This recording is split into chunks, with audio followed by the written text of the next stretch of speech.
Hello दोस्तों। आज की कहानी तुलना। ये तो खुशी की बात है, सोनू की शादी तय हो गई। सोनिया जी अपने पति विमल जी से कह रही थी।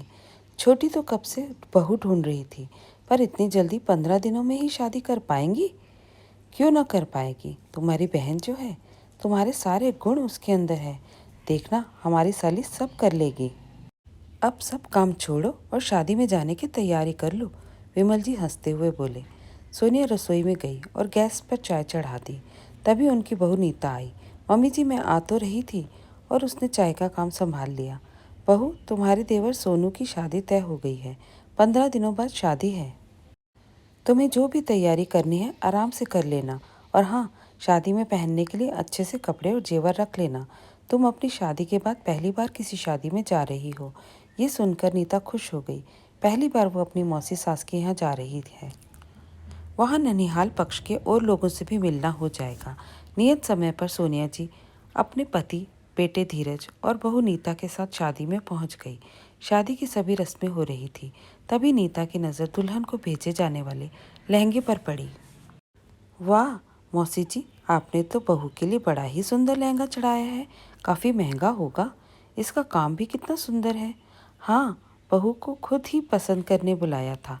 अब उसे यही पसंद आया तो सोचा शादी तो एक ही बार होती है, तो बहू की इच्छा पूरी कर दी। अब थोड़ा महंगा ज़रूर है, मौसी जी ने हंसते हुए कहा।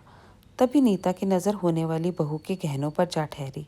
मौसी जी, गहने तो आपने बड़े भारी चढ़ाए हैं। इतने सुंदर गहने हैं, सारे नए लगते हैं, लेटेस्ट डिज़ाइन के भी हैं। बहू के लिए तो आपने बहुत कुछ किया है। और नीता ने शिकायती नज़रों से अपनी सास सोनिया जी को देखा और अपनी बात पूरी की। सोनिया जी समझ गई कि नीता अपनी शादी के सामानों की तुलना होने वाली बहू से कर रही है, पर वो उस वक्त कुछ ना बोली। अच्छे से शादी हो गई और सब घर लौटकर वापस आ गए। घर आते ही नीता ने सबसे बात करना बंद कर दिया। सोनिया जी ने पूछा तो वो यही बोली, आपने अपनी बहू के लिए कुछ भी अच्छा नहीं किया। मेरा तो शादी का लहंगा भी सुंदर नहीं था, और जेवर भी आपने सारे ही पुराने चढ़ा दिए। एक भी गहना नया नहीं चढ़ाया। आपने तो मुझे सस्ते में ही अपना बहू बना लिया। आपने तो हर जगह मेरी उपेक्षा की है। मुझे तो अपने होने वाले ससुराल से बहुत सारी अपेक्षाएं थी। घर की इकलौती बहू बनकर आई थी, पर मेरे गहनों और कपड़ों में आपने बड़ी कंजूसी कर दी। ये सब सोनिया जी सुनती रह गई। नीता, ऐसी बात नहीं है। हमने अच्छे से अच्छा लहंगा तुम्हें चढ़ाया था। अब शादी को 1 साल भी होने जा रहा है, और यहाँ तो थोड़े ही महीनों में फैशन बदल जाता है। और तुम्हें बुलाया तो था लहंगा पसंद करने को, पर तुम्हारी दादी ने मना कर दिया था कि मेरी पोती शादी से पहले घर से बाहर न जाएगी। आप अपने हिसाब से सामान ले लो। ठीक है, मेरी दादी ने कहा था, पर गहने तो आपने पुराने ही चढ़ा दिए थे। नीता ने फिर रुआंसी होकर कहा। बहू, गहने पुराने नहीं हैं। मैंने धीरे धीरे पैसे जोड़कर बनवाए थे। क्योंकि तेरे ससुर जी की अच्छी नौकरी नहीं थी, तो ज़्यादा कभी पैसा रहा नहीं। मेरे गहने तो धीरज की पढ़ाई और करियर बनाने में ही लग गए थे। जब धीरज की नौकरी लगी, तभी मैं पैसे जोड़कर एक एक करके बहू के लिए गहने बनवाकर रखती चली गई। उनमें से एक भी गहना पुराना नहीं है। सब तुम्हारे लिए नए ही बनवाए हैं। सोनिया जी ने समझाना चाहा। तो ठीक है, सभी बनवाते हैं, पर डिज़ाइन तो सुंदर बनवाना चाहिए।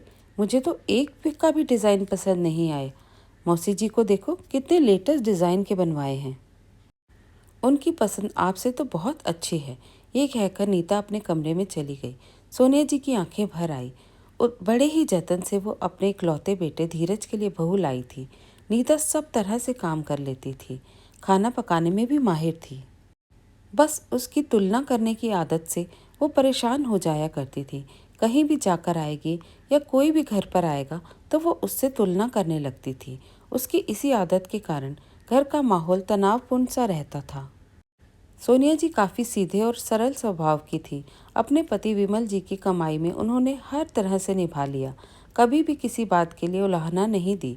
उनके घर में चाहे पैसों की कमी रही, पर घर में हमेशा एक सुकून भरा प्यार वाला माहौल रहता था। क्योंकि घर की गृहिणी ही जब मन से संतुष्ट नहीं थी, तो घर में कभी कलेश नहीं होता था। वो कभी अपनी आर्थिक स्थिति की तुलना अपनी बहनों से नहीं करती थी।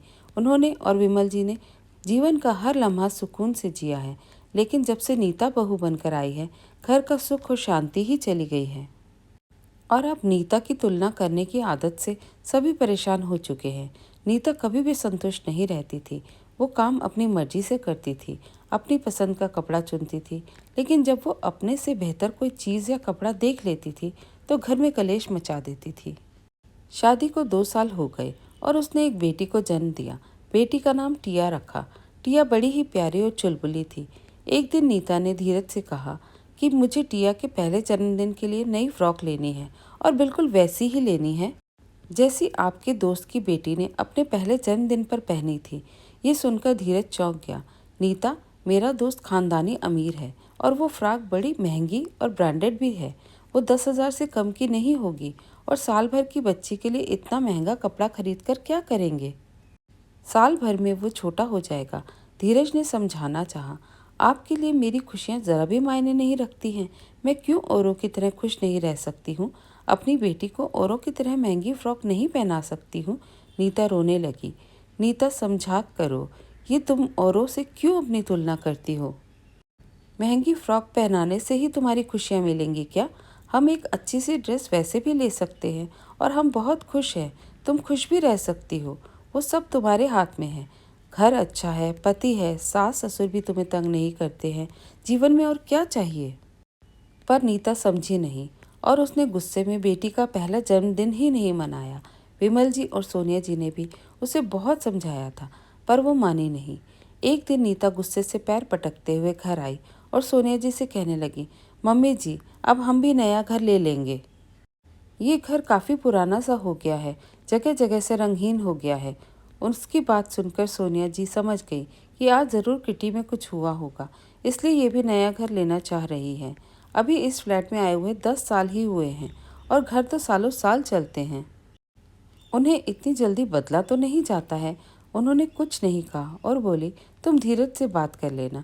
नीता तो जैसे आज धीरज के आने का ही इंतजार कर रही थी। आते ही बरस गई। मेरी सहेली ने नया घर लिया है। बड़े बड़े कमरे हैं, कमरों के बाहर बड़ी बड़ी बालकनी है, सामने पार्क है और बहुत ही शानदार इंटीरियर भी करवाया है। आप एक बार उसका घर देख लो, फिर हम भी वैसा ही बनवा लेंगे। ये सुनते ही धीरज बोला, हमारा घर भी अच्छा है, सामने 2 बालकनी है और थोड़ी दूर पर पार्क है, तो हम क्यों घर बदलें? इतनी मेहनत से मम्मी पापा ने घर लिया है, सब कुछ ठीक ही तो है। फिर हमारा इतना बजट भी नहीं है। सब कुछ कहाँ ठीक है? कमरे कितने छोटे हैं। मेरी सहेली का घर देखोगे तो देखते ही रह जाओगे। और हम कहाँ अच्छे से रह रहे हैं। उसका घर, उसके ठाट बाट तो आपने देखे ही नहीं। मुझे कुछ नहीं पता। मुझे भी वैसा ही घर चाहिए ताकि मैं भी शान से रह सकूं। ये घर बेच देंगे और लोन ले लेंगे। घर खरीदने में कितना सा तो पैसा लगता है। अच्छा, लोन तो ले लेंगे पर ईएमआई भी चुकानी होती है। घर खरीदने में मम्मी पापा ने बड़ी मेहनत की है। उन्होंने प्यार से घर सजाया है और फिर हम जैसे भी हैं खुश हैं। तुम बेवजह दूसरों से तुलना करके खुद भी दुखी होती हो और हमें भी दुखी करती हो। पूरे घर में सबको सुनाती रहती हो, सबसे झगड़ा करके घर का माहौल खराब करती हो। ये तो ठीक नहीं है। धीरज ने समझाया पर नीता नहीं समझी और अपनी बेटी को लेकर गुस्से में मायके चली गई और जिद करने लगी, अगर आप मेरे रहने के लिए नया घर नहीं लेंगे तो मैं कभी वापस नहीं आऊँगी। बेटा, उसे रोक ले, वो घर की लक्ष्मी है, उसे खुश रखना चाहिए। सोनिया जी ने बीच बचाव किया। नहीं मम्मी, उसे जाने दो। आज 4 साल हो गए हैं। उसने सबका जीना मुश्किल कर रखा है। जो औरों से अपनी तुलना करता है वो कभी खुश नहीं रहता है। बेटा, हम उसे समझाएंगे ताकि वो सही राह पर चलेगी। मम्मी, वो कभी भी नहीं समझेगी और हमारी भी जिंदगी नर्क कर देगी। ऐसी पत्नी से तो ना हो तो ही अच्छा है, धीरज ने गुस्से में कहा। नीता अपनी बेटी को लेकर मायके चली गई। अगले दिन जब धीरज ऑफिस गया तो सोनिया जी बहू के मायके चली गई। उस वक्त नीता अपने कमरे में थी। नीता के मम्मी पापा को सोनिया जी ने सारी बातें बताई तो उन्हें विश्वास ही नहीं हुआ कि उनकी बेटी ने 4 सालों से ससुराल वालों का जीना मुश्किल कर रखा है। नीता के पापा ने उसे उठाकर एक थप्पड़ दे मारा तो नीता देखती रह गई। पापा, आपने मुझे थप्पड़ मारा?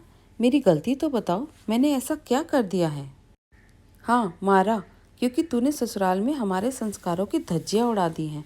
तूने अपनी मम्मी से क्या यही सीखा है? तेरी मम्मी ने हमेशा मेरा साथ दिया है।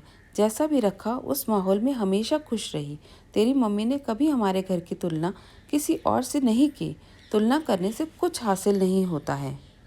ये सब देखकर नीता की मम्मी भी उसे समझाती हैं, बेटी, घर की गृहिणी के व्यवहार और सोच पर पूरे परिवार की खुशियाँ निर्भर करती हैं। तूने अपने व्यवहार और तुलनात्मक सोच से घर में इतनी अशांति फैला रखी है। जो तेरे पास सुख है, तूने उसकी सदा उपेक्षा की है। जिसे तुलना करने की आदत हो जाती है, वो कभी खुश नहीं रहता है।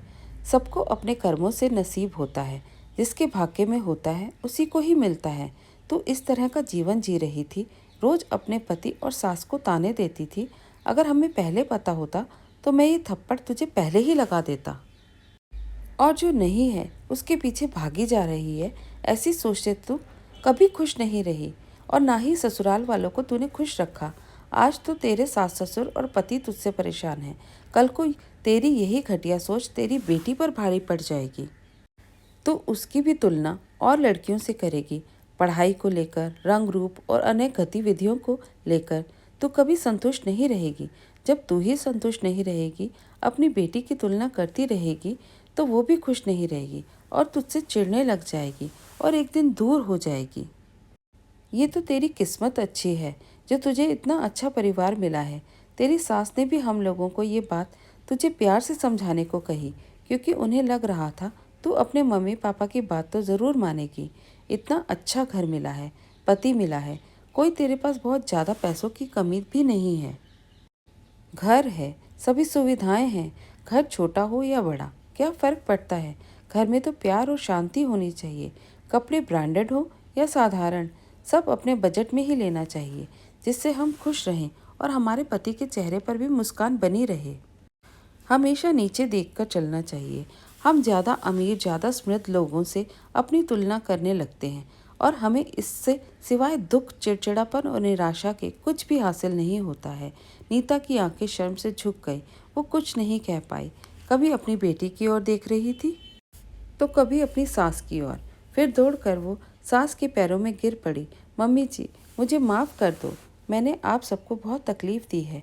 आज पापा के थप्पड़ और मम्मी की सीख ने मुझे जीवन का बहुत बड़ा पाठ सिखा दिया है। अब मैं सही राह पर चलूँगी। मुझे जो सुख मिला है, मैंने उसकी उपेक्षा करके अपने जीवन में बेवजह के दुख पाल लिए थे। अब जो भी है, जैसा भी है, जितना भी है, मैं उसी में खुश और संतुष्ट रहूँगी। सोनिया जी ने अपनी बहू को गले से लगा लिया। फिर नीता मायके एक क्षण भी नहीं रुकी। अपनी बेटी और सास के साथ वो ससुराल चली गई। धन्यवाद दोस्तों। कैसी लगी आपको आज की ये कहानी? पसंद आई तो लाइक और शेयर ज़रूर कीजिए। नए हैं तो चैनल को सब्सक्राइब करना बिल्कुल भी मत भूलिए।